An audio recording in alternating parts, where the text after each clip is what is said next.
Good day everyone, this is Questa, your regular IT guru enthusiast. Today we'll be looking at how we can increase the volume size of our C drive.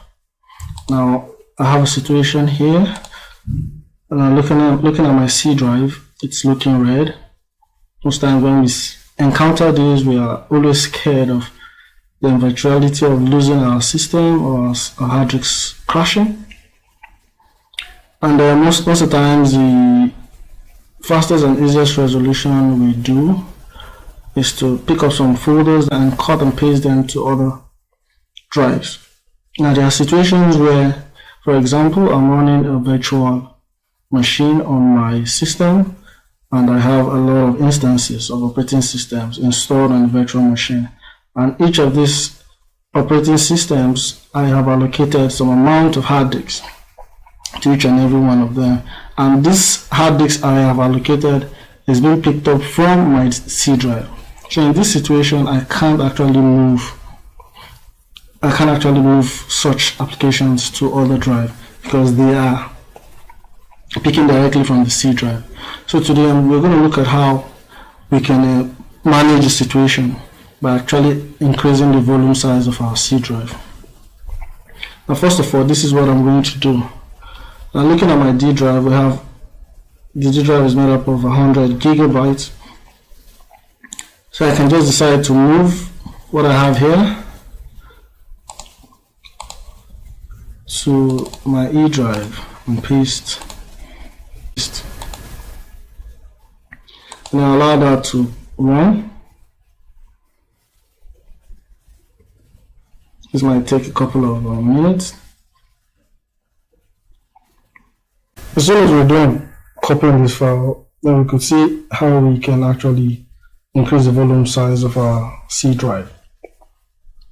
Still have about a couple of minutes to go.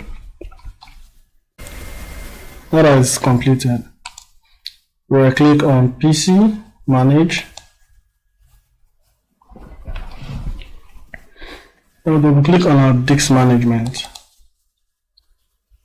So this is where we can actually increase the volume size of our C drive.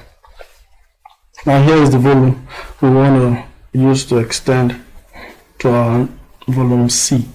Now if we come here, we can see that our volume D is empty, so we can actually delete this volume.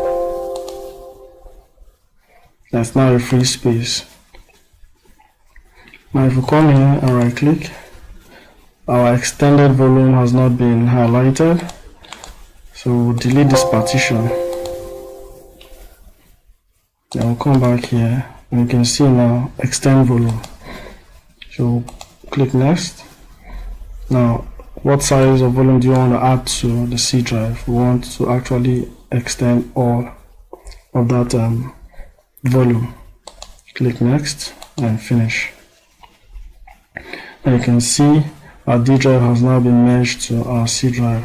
So if we come here now and refresh this, you can see the volume size of our C drive has been increased. I hope this tutorial was informative and have helped solve your problem. For more of my videos, I recommend you subscribe to my channel, you like and share.